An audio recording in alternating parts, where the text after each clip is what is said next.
Assalamualaikum. My name is Ahmed Rafiz Parshad. আমার হাতে যে বলটা দেখছেন সেটা একটা রাবার বল। সেটা নিয়ে আজকে আমি বলবো যে এই রাবার বলের পাওয়ার কত ভালো, এটা নিয়ে আজকের ভিডিওটা চলবে। আসসালামু আলাইকুম। তাহলে ভিডিওটা শুরু করা যাক। সেটা হচ্ছে প্রথমেই আসি যে এই বলটা পাওয়ার আর কত দূরে যায় এটা নিয়ে। সেটা হচ্ছে এই বলটা যখন তুমি তোমার অথবা তোমার ফ্রেন্ড সার্কেলের মধ্যে পাও, ফ্ল্যাশব্যাক ধরো তুমি ভাবো যে তোমার ফ্রেন্ড সার্কেলে যে তোমার ফ্রেন্ড সার্কেল আর তোমার ফ্রেন্ড যে তুমি ভাবো না মাঝে মাঝে যে ফিউচারে কী করবা। এখন তোমার ফ্রেন্ড সার্কেল বলে না ফ্রেন্ডরা যে তুমি ফিউচারে কী করবা। মজার ব্যাপার হচ্ছে যে এই বলটার নাম ফিউচার। আসি বলটা আসা যাক। কেন ফিউচার বলছি জানো? ধরো তুমি বলটার নাম ফিউচার কেন বলছি দেখো। মজার ব্যাপার হচ্ছে প্রথমে এই বলটার মালিক বলটা যে বানাইছে তার নাম ছিল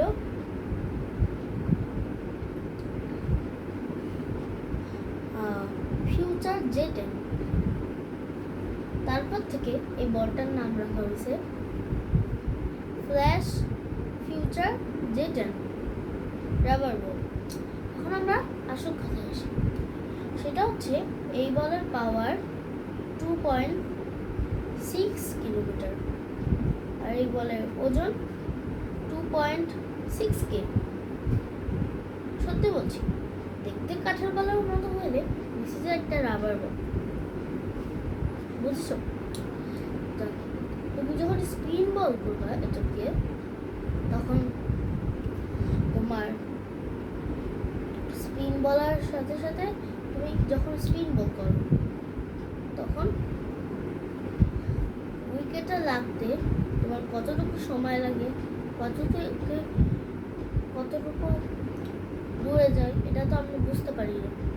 বাট এই বলে একটা সিস্টেম আছে, তুমি এভাবে ধরলে 2.6 কিলোমিটার যাবে, এভাবে ধরলে 2.8 কিলোমিটার যাবে।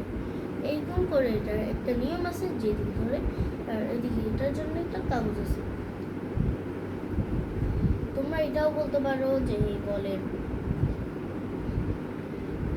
হচ্ছে স্পিন ভালো হয় নাকি বেস ভালো হয় নাকি, তোমাদেরকে বলে দিই। এই কথাটা একটা গোপন জিনিস। সেটা হচ্ছে এটার স্পিনটা হচ্ছে একদম স্লো যায়। তুমি যখন ফাস্ট স্পিন করার চেষ্টা করবা তখন এই বলটা কিন্তু স্লো যাবে, আর যখন তুমি ফাস্ট স্পিন করার চেষ্টা করবা তখন স্লো যাবে, আর স্লো স্পিন করার চেষ্টা করলে ফাস্ট যাবে। মানে একটার পর উল্টা। আর পেসের ক্ষেত্রে হচ্ছে তুমি স্লো করলে হালকা যাবে, বাট একবার হালকা দিয়ে আবার তাড়াতাড়ি চলা শুরু করবে। আর স্পিনের পেসের আবার আরেকটা ক্ষেত্র আছে, যখন তুমি পেসে আরো জোরে মারার চেষ্টা করবা তখন জোরে যায় আবার আস্তে যাবে।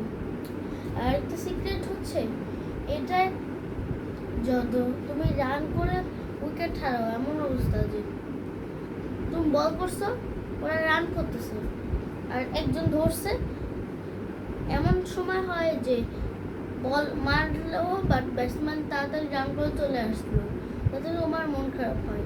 কারণ এটা কিন্তু সেটা না, এটা যেই নিশানায় দেওয়া হবে সেই নিশানায় লাগবে।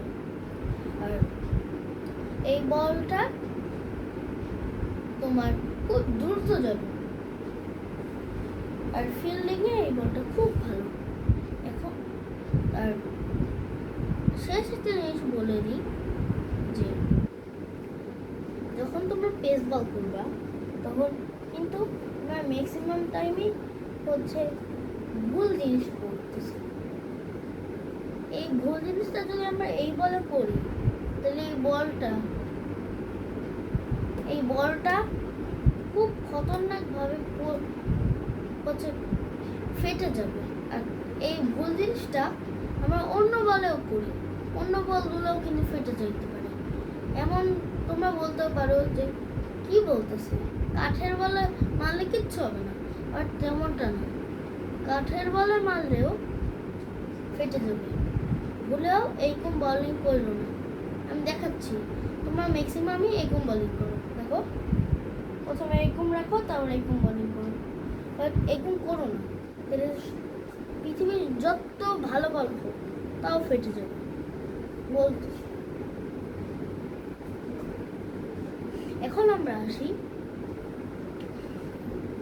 এই বলের সাইড বাই সাইড, কোন দিকে মারলে কি হয়, কোন দিকে মারলে কিসে যায়, কোন দিকে মারলে উইকেট ভাঙে, এমন। সেটা হচ্ছে যদি তোমরা লেফটে এখানে একুন ধরো, যে একুন, তারপর তোমরা যখন স্পিন করবা তখন বরাবর উইকেটে যাবে, বাট উইকেট থেকে আবার সামনে চলে যাবে, ব্যাটসম্যান মারতে গেলে সে বোল্ড হয়ে যাবে। আবার এইগুলো করা যায় তোমার এরকম পেস বলার, তোমার পেস বল করার জন্য এই যে এইরকম করে পেস বল করে, তাতে হয় যে যখন তুমি জোরে মারবে ব্যাটে, তখন যে জোরে ব্যাটে মারবে, যদি তোমাকে এই বল দিয়ে কেউ পেস বল করে, তাহলে কিন্তু তোমার জোরে ব্যাটে মারার চান্স অনেক কম, কারণ তুমি জোরে ব্যাটে মারতেই পারবে না। পেস বল করলেই হচ্ছে ডক খায় অন্যদিকে চলে যাবে। আর স্পিন বলেও একটা সমস্যা আছে, এই বল দিয়ে যদি স্পিন বল করা হয়, তাহলে তুমি বোল্ড হবা অথবা ক্যাচ উইকেট হবা, শিওর আমার জন্য। আমার কথা হচ্ছে, যখন তোমরা এভাবে ধরো, ম্যাক্সিমাম লোকে কিন্তু পেস বলের সময় এইরকম ধরে, এখানে একটা হাত থাকে, এখানে একটা হাত থাকে, বাট এটা কিন্তু এই কাজ হবেই না। এটা করলে স্লো হবে বলটা। পেস বলের এই বলের ক্ষেত্রে পেস বলটা হবে এরকম, নট দিস, লাইক দিস, এইরকম হবে না, জিনিসটা হবে এইরকম, নট দিস। ওকে, এখন আমরা আসি পরের চ্যাপ্টারে। সেটা হচ্ছে এই বলটা, এই সাইডটা, এই সাইডটা, এটা কিন্তু চারটা সাইড। আর তোমরা ম্যাক্সিমাম বল অথবা এই বলে দেখতে পাবা এই একটা সাইড, এই একটা সাইড, বাট আর দুটো সাইড কোথায় গেল দেখাচ্ছি।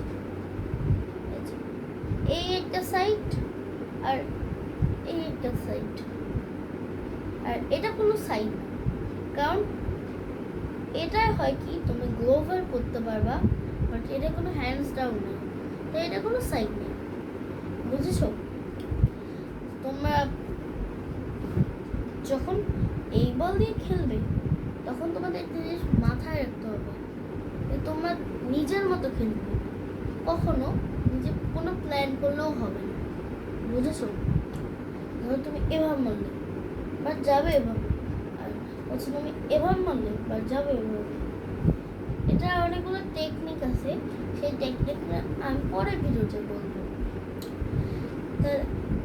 এই বলটার এই কোণ মারতে হবে, আবার এই কোণ মারা যাবে।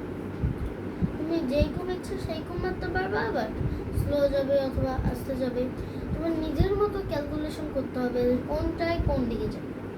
বুঝেছো? এটাই হচ্ছে ম্যাক্সিমাম লোকই বলতে পারবে না যে এটা কেমনে কোথায় যায়।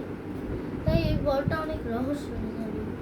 যারা এই বলটা কিনতে চায় তারা কমেন্ট করে বলে, যারা বলটা কিনতে চায় তারা কমেন্ট করো, তাহলে লাফ ইমোজি দিয়ে যাও, তাহলে আমি বুঝবো যে তোমরা এই বলটা কিনতে চাও। আর এই বলটার প্রাইস নিয়েছিল আমার কাছ থেকে 250, 250 টাকা। অনেক ভালো বল এটা। এটা তোমরা পেয়ে যাবা গুলিস্তান সুপার মার্কেট অথবা 11 নম্বর অথবা দারাজ। এই বলটার নাম বলে দিই আবার, ফিউচার ফ্ল্যাশ J10। আশা করি আপনারা ভালো থাকবেন, চ্যানেলটা সাবস্ক্রাইব করবেন আর লাইক করে দিবেন। আশা করি ভালো থাকবেন। আসসালামু আলাইকুম।